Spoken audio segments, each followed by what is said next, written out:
Sir ఉత్తరప్రదేశ్‌లో ఒక మహిళ తన ప్రియుడితో హనీమూన్‌కెళ్ళాలని జెప్పేసి తనకున్న ఇద్దరు పిల్లల్ని కూడా చంపేసింది సార్. ఇది ఇప్పుడు దేశవ్యాప్తంగా కూడా సెన్సేషన్ క్రియేట్ జేసింది. అంటే ఈ మధ్య కాలంలో ఇటువంటి ఇష్యూస్ మనం చూస్తూ వస్తున్నాం. అఫైర్స్ కోసం అని జెప్పేసి, బాయ్ ఫ్రెండ్స్ కోసం అని జెప్పేసి భర్తల్ని లేకుంటే పిల్లల్ని చంపేస్తున్న వాళ్ళు పెరిగిపోవడం జూస్తున్నాం. అసలేం జరుగుతుంది? మరి ఈ ఇష్యూలో ఏం జరిగింది? ఎవరామె? ఎందుకు ఈ విధంగా చంపేసింది? దీనికి సంబంధించి మీరేం జెప్తారు సార్? యాహ్! ఈ మొన్ననే మనం సోనం గురించి చెప్పుకున్నాం. హనీమూన్ పేరుతో ప్లాన్ జేసి పెళ్లి చేసుకున్న భర్తని ఎలా చంపించిందో. ఇప్పుడు మరొక హనీమూన్ స్టోరీ బయటకొచ్చింది. ఈ హనీమూన్ స్టోరీ ఏందంటే, కన్న తల్లి ఇద్దరు బిడ్డల్ని చంపేసి, ప్రియుడితో హనీమూన్ ప్లాన్ చేసుకునింది. దానికి సంబంధించి అన్ని ఏర్పాట్లు గూడా చేసుకునింది. మనకి కన్న తల్లులు బిడ్డలను చంపేయడం అనేది ఈ మధ్య కాలంలో బాగా పెరుగుతుంది. ముఖ్యంగా ప్రియుళ్ళ కోసం అడ్డుగా ఉన్నారని జెప్పి పిల్లల్ని చంపేయడం అనేది మనం ఈ మధ్య కాలంలో మార్చిలోనే హైదరాబాద్‌లో గూడా అమీన్‌పూర్‌లో రాఘవేంద్ర కాలనీలో రజిత అనే ఒక ఆవిడ, చెన్నయ్య అని వాళ్ళ హస్బెండ్. రజిత అనే ఆమె తన ముగ్గురు పిల్లల్ని పెరుగన్నంలో ఆహ్, విషం బెట్టి చంపేసింది. పురుగుల మందు పెట్టి, పెరుగన్నంలో పెట్టి చంపేసింది ముగ్గురు పిల్లల్ని. ఇద్దరు అబ్బాయిలు, ఒక అమ్మాయి. అది కారణం ఏందంటే రీయూనియన్ వాళ్ళ ఆమె టీచర్‌గా ఉంటుంది. వాళ్ళు 10థ్ క్లాస్ రియూనియన్‌కెళ్ళినప్పుడు ఎవరితోనో పాత 10థ్ క్లాస్ మేట్‌తో మళ్ళీ అఫైర్ స్టార్ట్ అయింది. ఆ అఫైర్ కోసం అతను "నువ్వు గాని పెళ్లి చేసుకోకపోతే నేను చేసుకొనుండేవాడిని. నువ్వు పెళ్లి చేసుకొని బిడ్డలు కనేసావు గదా!" అనంటే, "లేదు ఇప్పుడు నా బిడ్డలు చంపేసి వచ్చేస్తాను. నేను పెళ్లి చేసుకో" అనింది. వాడు అయితే చెయ్యి ఆ పనన్నాడు. ఆ పని చేసేసి ఆమె. సో, ఆహ్, ఇలాంటి సంఘటనలు జరుగుతూనే ఉన్నాయి. ఇప్పుడు కొత్తగా ఉత్తరప్రదేశ్‌లో ముజఫర్ నగర్‌లో రోడ్కలి అనే ఒక స్మాల్ టౌన్‌లో ఒక ముస్కాన్ అనే ఒక ఆవిడ 24 ఏళ్ళు. ఆమెకు అర్హాన్ అండ్ యనయ అనే అర్హాన్‌కి 5 ఏళ్ళు, యనయకి 1 ఇయర్ పాప. సో, ఒక బాబు, పాప ఇద్దరిని ఆమె పాయిజన్ ఇచ్చి, ఆమె గూడా విషం ఇచ్చి ఇద్దరు పిల్లల్ని చంపేసింది. ఆహ్, ఆ పిల్లలు చనిపోయిన తర్వాత ఎలా చనిపోయారు తెలీదన్నట్టుగా ఏడుస్తుంటే వాళ్ళకి డౌటొచ్చి పోలీస్ కంప్లెయింట్ ఇస్తే పోలీసులు ఆమెను పట్టుకొని విచారిస్తే ఆమె నేనే చంపేసాను, ఇలా విషం పెట్టానన్నారు. ఆ తర్వాత పోస్ట్‌మార్టం అది చేస్తే గూడా విషం వల్లనే ఇద్దరు పిల్లలు చనిపోయారని జెప్పారు. సో, ఎందుకు ఇలా చంపేసింది ఈమె అనుకున్నప్పుడు వీళ్ళ హస్బెండ్ వసీం అని అతను చండీగఢ్‌లో పనిజేస్తాడు. ఈమె పిల్లలతో ఉంటది. సో, ఈ నేపథ్యంలో ఆమె జునైద్ అనే ఒక అబ్బాయితో అఫైర్ పెట్టుకొని కొంతకాలంగా అతనితో అఫైర్ నడుస్తుంది. సో, జునైదు ఈ అమ్మాయి ఇద్దరు కలిసి పారిపోవాలని అయ్యారు. ముందుగా హనీమూన్‌కి ఎక్కడన్నా ప్లాన్ చేసుకొని కొద్ది రోజులు గడిపేసి వద్దాము. ఆ తర్వాత అక్కడి నుంచి వేరే చోటుకెళ్ళిపోదాము అనుకున్నారు. అనుకోని ఈ మొగుడేమో ఎక్కడో ఉన్నాడు. ఈ పిల్లలు అడ్డుగా ఉన్నారు. ఈ పిల్లల్ని వేరే వాళ్ళు పోషించే పరిస్థితి లేదు. సో, వీళ్ళని మనం తీసుకెళ్ళే పరిస్థితి లేదు. అడ్డుగా ఉంటారు మన ఆనందానికి అని జెప్పి ఆమె ఏం జేసిందంటే ఇద్దరు పిల్లల్ని కూడా చంపేసింది.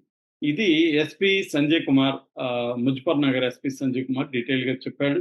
రెండోది ఆమె మానసిక పరిస్థితి కూడా కరెక్ట్‌గా లేదనేది గూడా ఆయన అంటున్నాడు. అంటే ఈ అబ్బాయి జునైద్ అంటే ఒక ఉన్మాదమైన ప్రేమ అనొచ్చు, లేకపోతే దాన్నేమన్నా అనొచ్చు. ఒక అబ్సెసివ్ రిలేషన్‌షిప్‌లోకెళ్ళిపోయింది.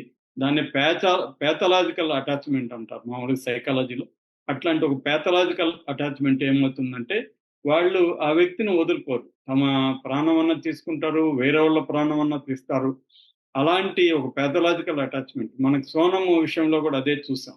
సోనమ్ గూడా తన ప్రియుడి కోసం ప్లాన్డ్‌గా పెళ్లి జేసుకొని అతన్ని చంపేయడానికి కూడా అంత ప్లాన్ జేసిందంటే మొన్నెవరో చెప్తున్నారు ఆమె ఉత్తరప్రదేశ్‌కి 1000 కిలోమీటర్లు బురకా యేసుకొని టాక్సీలో ఎక్కడ అసలు ఫుడ్‌కి కూడా ఆగలేదంట.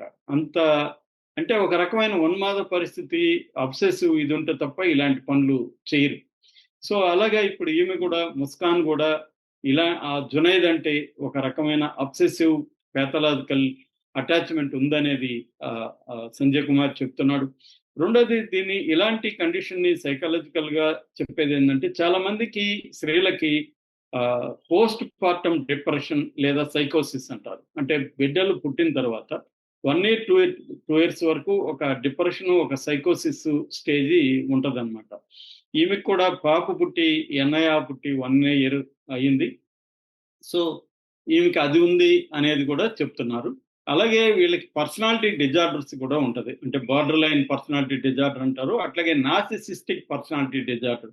అంటే తనకి తాను ఇంపార్టెన్స్ ఇవ్వడం, తన ఆనందానికే తను ఇంపార్టెన్స్ ఇవ్వడం, వేరే వాళ్ళ గురించి పట్టించుకోకపోవడం, సెల్ఫ్ సెంట్రిక్ అప్రోచ్ అంటారు దాన్ని. అంటే ప్రతిదీ వాళ్ళ పాయింట్ ఆఫ్ నుంచి ఆలోచిస్తారు. నాకు ఉపయోగమా? నాకు లాభమా? నాకు మంచా? నాకిష్టమా? ఈ విషయాలే ఉంటాయి తప్ప వాళ్ళు ఇతరుల గురించి ఆలోచించని ఒక నార్సిసిస్టిక్ ధోరణి కూడా ఉండే అవకాశం ఉంది. సో, ఇంకొకటేందంటే మన జెండర్ రోల్స్ అనేది ఇండియాలో ప్రాబ్లమ్ ఏందంటే పెళ్ళనేది ఒక ఎంట్రాప్‌మెంట్‌గా, అంటే వీళ్ళకిష్టం లేని పెళ్లి చేసుకొనుంటారు. Arranged marriages. దాంట్లో ఇరుక్కుపోయినట్టుగా ఫీల్ అవుతారు. దాని నుంచి బయటికి రావాలనిపిస్తది, రాలేరు. ఈ లోపల పిల్లలు పుట్టేస్తారు. ముఖ్యంగా స్త్రీల పరిస్థితి ఏందంటే సమాజం ఆమోదించిన విధంగా ఈ పెళ్లి నుంచి బయటికి రావాలి అంటే డైవోర్స్ లాంటివి ఇంకా సామాజిక ఆమోదం అనేది క్లియర్‌గా పొందలేదు. రెండోది స్త్రీలకి చాలా రిస్ట్రిక్షన్స్ ఉంటాయి. పిల్లల పెంపకం అంతా స్త్రీల బాధ్యతే. అందుకని కూడా బర్డెన్ పెరిగి ఈ పిల్లల వల్లనే నా జీవితంలో ఫ్రీడమ్ పోయింది. వీళ్ళు లేకపోతే నా డ్రీమ్స్ అన్నిటిని నేను ఫుల్‌ఫిల్ చేసుకునేదాన్ని అన్న ఒక ఇది ఏర్పడుతుంది. మనం గాని జాగ్రత్తగా అబ్జర్వ్ చేస్తే పిల్లల్ని కనుక్కోవాలని తీవ్రంగా ట్రై చేసే తల్లులు కూడా పిల్లలు పుట్టిన కొంతకాలం తర్వాత ఈ పిల్లలు చస్తే బాగున్ను అనే డైలాగులు చాలా సార్లు మనం వింటాం. ఆ మధ్య కూడా బెంగుళూరులో ఒక ఇంటర్మీడియేట్ పాప, వాళ్ళ తల్లి ఇద్దరు కత్తులతో పొడుచుకొని చనిపోయినారు, తల్లి, కూతురు. చాలా మంది ఇలాంటి తల్లి కూతుళ్ళు, తల్లి పిల్లల మధ్య ఒక ఘర్షణ తీవ్ర స్థాయిలో ఉంటది. మనకిక్కడ కూడా హైదరాబాద్‌లో ఇద్దరు పిల్లల్ని ఆమె తరిమి తరిమి చంపేసింది ఒక తల్లి. ఎందుకంటే వాళ్ళకి నిరంతరం జబ్బులున్నాయి. వీళ్ళని నేను ఏగలేకపోతున్నాను అని. సో, అంటే కుటుంబంలో స్త్రీల మీద ఉండే ప్రెషరు, పిల్లల పెంపకం కూడా స్త్రీల మీద ఉండడం, స్త్రీలు ఆహ్, ఆహ్, ఆ కుటుంబం నుంచి వివాహ బంధం నుంచి బయటికెళ్ళడానికి కుదరకపోవడం, ఒక సఫోకేషన్ స్థితి రావడం, దానివల్ల పిల్లలే అడ్డుగా ఉన్నారని జెప్పి వాళ్ళు ఒక ఆలోచించలేని పరిస్థితి. దీన్నే కాగ్నిటివ్ డిజార్డర్ అంటారు. అంటే వాళ్ళకి ఆ కాగ్నిటివ్ స్కిల్స్, థింకింగు స్కిల్స్ అనేవి పోతాయన్నమాట. నేరో దీంట్లో వాళ్ళు ఇదే ఆలోచిస్తుంది. దానికి బయట థింక్ చేయరనమాట. అలాగా ఈ అమ్మాయి గూడా వీళ్ళు అడ్డుగా ఉన్నారు. ఎందుకంటే యంగ్ అమ్మాయి 24 ఏళ్ళు, అప్పటికే 5 ఏళ్లకు ముందంటే ఈ 18కో పెళ్లయిపోయి బిడ్డ గూడా. సో, అర్లీగా పెళ్లి చేసేస్తున్నారు. వాళ్ళకి ఇష్టమా లేదనేది చూడట్లేదు. దాని తర్వాత భర్తేమో అతని లైవ్లీహుడ్ స్ట్రగుల్‌లో అతనుంటున్నాడు. పిల్లలు ఈమె పెంచాలి. ఈ క్రమంలో వాళ్ళకేమవుతుందంటే భర్తతో దూరం గావడం, ఆహ్, లోన్‌లీగా ఉండడం, పిల్లల పెంపకం. ఈ టైంలో ఎవరో లవర్ పరిచయం అవుతాడు. వాడిదేం పోయింది, నువ్వు పిల్లల్ని వదిలేసొస్తే నేను నీతో హ్యాపీగా ఉంటాను. మనిద్దరం హ్యాపీగా ఉండొచ్చని వాడు చెప్తాడు. వాడు ఎంతకాలం ఉంటాడో కూడా వీళ్ళకి తెలీదు. కానీ అదొక లిబరేషన్‌కి అదొక స్కోప్‌గా దొరుకుతుంది వాళ్ళకి. ఎందుకంటే ఫైనాన్షియల్ ఫ్రీడమ్ గూడా వాళ్ళ ఇంట్లో లేనప్పుడు ఇతని నుంచి మనకి ఫైనాన్షియల్ ఫ్రీడమ్ ఉంటది. లిబరేషన్ ఉంటది. లైఫ్‌ని ఎంజాయ్ చేయొచ్చు. ఒక అడ్వెంచర్ ఉంటది అన్న ఒక యాంగిల్‌లోకి వాళ్ళెళ్ళిపోవడానికి జెండర్ రోల్స్ కూడా ఒక కారణం అనేది సైకాలజిస్టులు చెప్తున్నారు. ఏదేమైనా ఇది దారుణమైన ఒక సంఘటనగా మనం చెప్పుకోవచ్చు. Okay sir. Thank you so much.